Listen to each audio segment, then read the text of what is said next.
इसे पूरी दुनिया में पढ़ रहा हूँ, पूरी दिलेरी से पढ़ रहा हूँ, पूरी हिम्मत से पढ़ रहा हूँ। अकेला चलता हूँ, किसी Z+ सिक्योरिटी में नहीं चलता। लोग कहते हैं इमरान साहब डरा करिए, परेशान हो जाएंगे, तब मैं उनसे कहा करता हूँ कि मोहब्बत कौन करता है, सियासत कौन करता है। मोहब्बत कौन करता है, सियासत कौन करता है।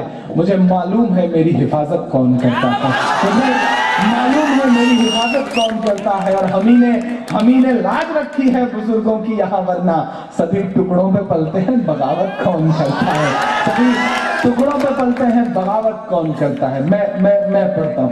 फिर परस्तों की छाती पर चढ़कर बोल रहा हूँ, मेरे हिंदुस्तान में तेरा अकबर बोल रहा हूँ। और एक बहुत मासूम सा मिसरा आता है इसमें कि एक फरिश्ते जैसे भाई का साया है मुझ पर। बहुत कमजोर सी ताली बजाई, जो नहीं बजाएंगे मैं समझूंगा किसी दूसरे पार्टी को या फिर भाजपा के हैं। मैं पढ़ता हूं। एक फरिश्ते जैसे भाई का साया है मुझ पर। आप पर भाजपाई होने का ठप्पा न लगे, इसके लिए जरूरी है कि आप दाद देते रहिए। मैं पढ़ता हूं। एक फरिश्ते जैसे भाई का साया है मुझ पर, लाखों माँ बहनों की दुआ कर, जिन लोगों ने मुझे मिटा देने की साजिश की है। अगला मिसरा लग जाए कि उनके पूरे वजूद का मिसरा है, तो एक शख्स का हाथ उठ जाए। जिन लोगों ने मुझे मिटा देने की साजिश की है, उन्हें बता दो यार मौत ने मेरी परवरिश की है। उन्हें बता दो यार मौत ने मेरी परवरिश की है। तन्हा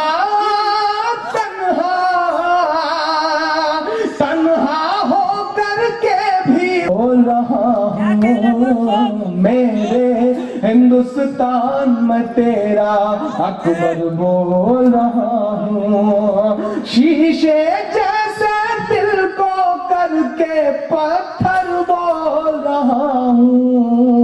तू ही बता दे क्या मैं हद से बढ़कर बोल रहा हूँ, मेरे हिंदुस्तान में तेरा अकबर बोल रहा हूँ। पूरी नज्म का जो निचोड़ है वो आखिरी के ये 4 मिसरे हैं। और अगर लग जाए कि ये उनके दिल की बात नहीं है, ये हिंदुस्तान के 30 करोड़ आवाम के दिल की बात है, क्योंकि हम आप सब इससे 2-4 हो गए।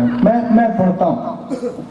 वो जो अपनी छत पे तिरंगा तलक नहीं फहराते, वो जो अपनी छत पे तिरंगा तलक नहीं फहराते, वो मेरे ऊपर गद्दारी का इल्जाम लगाते, वो मेरे ऊपर गद्दारी का इल्जाम लगाते।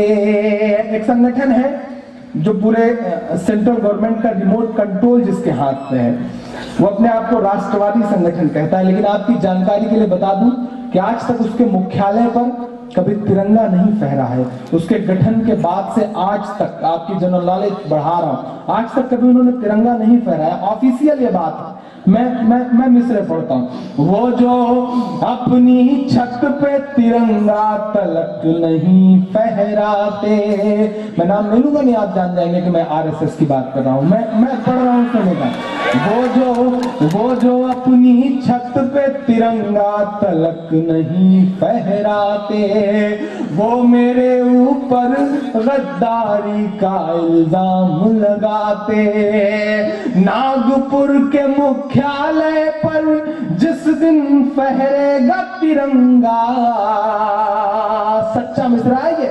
नागपुर के मुख्यालय पर जिस दिन फहरेगा तिरंगा, उस दिन से पूरे भारत में कहीं न होगा दंगा।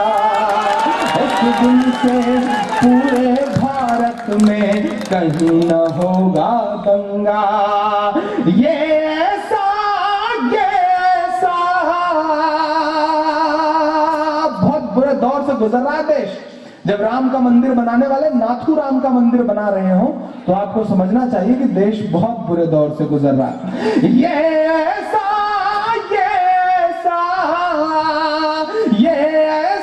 सच है जिसको चिल्ला कर बोल रहा हूँ। मेरे हिंदुस्तान में तेरा अकबर बोल रहा हूँ। मेरे हिंदुस्तान में तेरा अकबर बोल रहा हूँ। शीशे जैसे दिल को करके पत्थर बोल रहा हूँ। मेरे हिंदुस्तान में तेरा अकबर बोल रहा हूँ। मेरे हिंदुस्तान में तेरा अकबर बोल रहा हूँ। बहुत बहुत शुक्रिया, बहुत मोहब्बत है आप सबकी। धीरे धीरे 1.5 घंटे होने को आ गए। मैं आखिर में वो नज़्म पढ़ दे रहा हूँ ताकि 3 बज जाए।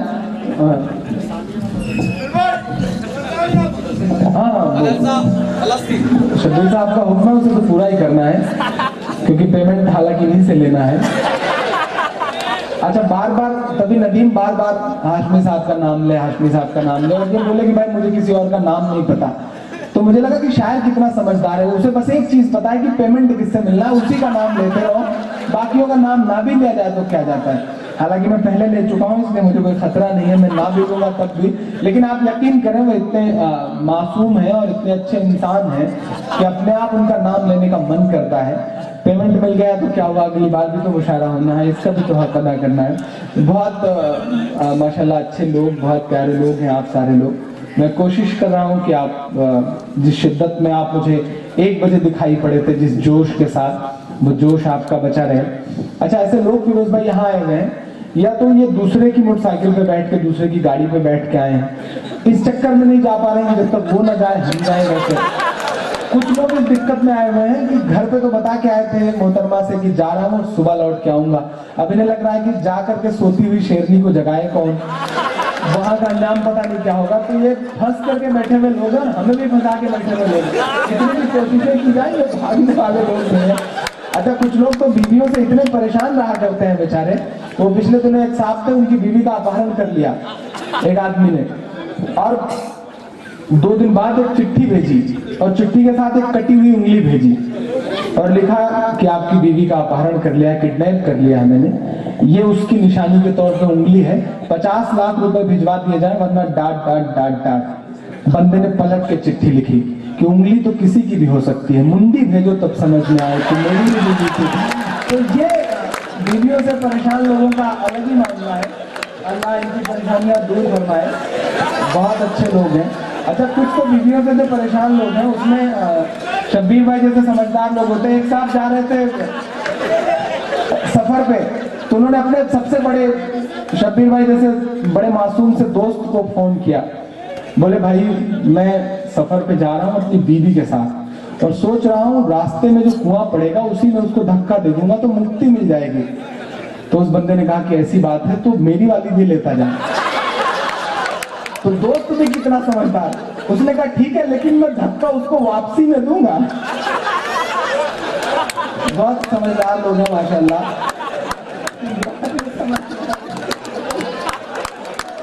बहुत माशाल्लाह, बहुत समझदार लोग हैं आप, बहुत प्यार से सुन रहे हैं, इसी तरह से सुनते रहे। मैं वो थोड़ी देर आपको हल्का फुल्का कर रहा था, आप तो बड़े मोहब्बतों वाले लोग हैं। मैं वो नज्म पढ़ दूं जो मेरी पहचान की नज्म है, या जिस नज्म ने मुझे पूरी दुनिया का सफर कराया।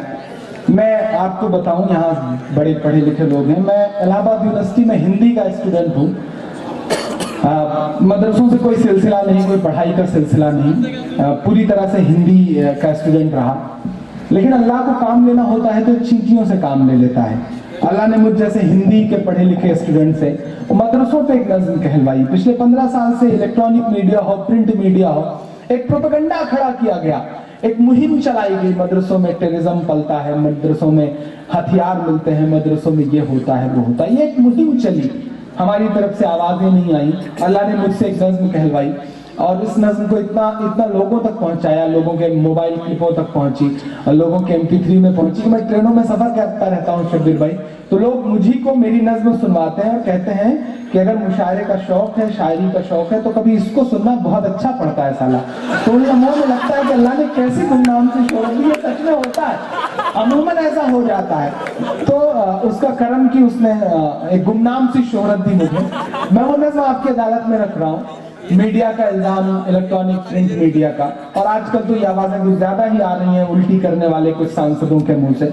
मुझे भी कभी कभी हैरत होती है कि कैसे कैसे वाहियात लोग संसद तक पहुंच जाते हैं। मैं एक नज्म शुरू करता हूं, पढ़ता हूं, सुनेगा। मिला हमेशा, हैदराबाद में पहली बार पढ़ रहा हूं तो आप सुन के बता देंगे तो अच्छा रहेगा। मिला हमेशा, मिला हमेशा चाहत का पैगाम मदरसों से, मिला हमेशा चाहत का पैगाम मदरसों से। मत जोड़ो आतंकवाद का नाम मदरसों से, कोई इल्जाम मदरसों से, कोई इल्जाम मदरसों से। आपके आसपास ऐसी दीवारें आपको मिलेंगी जो आपसे कहती हुई मिलेंगी कि यहाँ कुरान पाक की हर लम्हा है तिलावत होती, यहाँ कुरान पाक की हर लम्हा है तिलावत होती। जर्रे जर्रे में हमदर्दी और मोहब्बत होती, और मोहब्बत होती। कभी नहीं, कभी नहीं हो सकता कत्ले आम मदरसों से। मत जोड़ो आतंकवाद का नाम मदरसों से, कोई इल्जाम मदरसों से, कोई इल्जाम मदरसों से। एक बंद पढ़ता हूं। इस देश का मिसाइल मैन अपनी 5वीं तक की तालीम चेन्नई के एक मस्जिद के बरामदे में बैठ के पूरी करता है, और आप कहते हैं मदरसे टेररिज्म का अड्डा है। कभी कभी गुस्सा भी आता है, कभी कभी खींच भी होती है, और ये लगता है कि कह दिया जाए कि बड़ी जरूरत देश को जब जब दिया है लाल इन्हीं ने। तमाम अनाप शनाप छापने वाली मीडिया, अगर हिम्मत है तो ये सच छापे। 3 राष्ट्रपतियों के नाम गिना रहा हूं जिनकी बुनियाद मदरसों से जुड़ी हुई है। निकले जाकिर, निकले जाकिर फखरुद्दीन कलाम मदरसों से। मत जोड़ो आतंकवाद का नाम मदरसों से, कोई इल्जाम मदरसों से, कोई इल्जाम मदरसों से। मिला हमेशा चाहत का पैगाम मदरसों से। बहुत शुक्रिया शब्बीर साहब, जूते उतार के आ रहे हैं, ऐसा मेरी समझ में आ रहा है कि वो माला ही पहनाने आ रहे हैं, इसलिए मैं रुक गया हूं।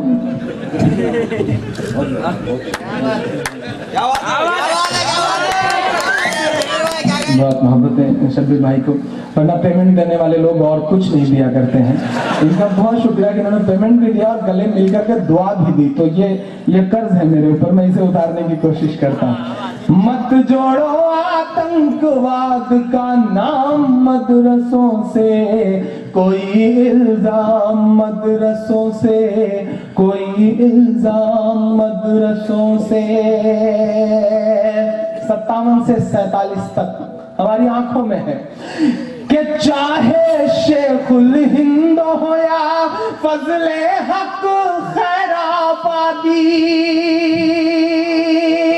कि दिल्ली बता धोखा तुझे कब हमने दिया है। हजरत की भी दुआ चाहूंगा इन मिसरों पे कि दिल्ली बता धोखा तुझे कब हमने दिया है। इतराने के लायक जो है सब हमने दिया है, इतराने के लायक जो है सब हमने हमने दिया है, और हिंसा का जो इल्जाम लगाते हैं वो सुन ले, गांधी को महात्मा का लक़ब हमने दिया है, गांधी को महात्मा का लक़ब हमने दिया है। चाहे शेखुल हिंद हो या फजले हक खैराबादी, चाहे शेखुल हिंद हो या फजले हक खैराबादी, जंगे आजादी में सबने अपनी जान लड़ा दी, अपनी जान लड़ा दी। और साक्षी महाराज जी, मिला तुम्हें आजादी का इनाम मदरसों से, मत जोड़ो आतंकवाद का नाम मदरसों से, कोई इल्जाम मदरसों से, कोई इल्जाम मदरसों से। मैं जिस सूबे से आता हूं उसके आसपास का जो इलाका है वो इस बात का गवाह है कि 57 की जंग के बाद अंग्रेजों को लगा कि हिंदुस्तान से हुकूमत तो बहुत मुश्किल है। आपका भी इलाका इस बात का गवाह है। अंग्रेजों को लगा कि हिंदुस्तान पे हुकूमत तो बहुत मुश्किल है। हम लड़ रहे थे उस वक्त, हमसे छीनी गई थी हुकूमत, अंग्रेजों ने हमसे छीनी थी हुकूमत, हम लड़ रहे थे उस वक्त। उन्हें लगा कि हिंदुस्तान पे हुकूमत तो बहुत मुश्किल है, हिंदुस्तान पे हुकूमत करना है तो मुसलमानों को मिटाओ, मुसलमानों को मिटाना है तो कुरान मिटाओ। हमारे आसपास के ऐसे बहुत सारे इलाके हैं जहां अंग्रेजों के हुक्म के बाद उलेमाओं को फांसियां दी गई, और यह कहा गया कि जब तक लोगों में दहशत न फैल जाए तब तक इनकी लाशें मत उतारना, चाहे जितने दिन लग जाएं। ऐसे भी मंजर हमारी आंखों के सामने है। मैं ये बंद में पढ़ता हूं, मेरी जिंदगी में मैंने जो कुछ कहा सब एक तराजू पर, ये 2 मिसरे एक तराजू पर, क्योंकि ये मिसरे मेरी मां को बहुत पसंद है, मैं आपकी अदालत में रख रहा हूं कि जंगे आजादी में फिरंगी लाख कुरान जलाए। अगला मिसरा अगर आपके ईमान को पुकारे तो एक हाथ उठ जाए। अब तक की सबसे बड़ी ताली और सबसे बड़ी दुआ मिले मुझे। जंगे आजादी में फिरंगी लाख कुरान जलाए, जंगे आजादी में फिरंगी लाख कुरान जलाए, किसी भी हाफिज के दिल से एक हर्फ मिटाना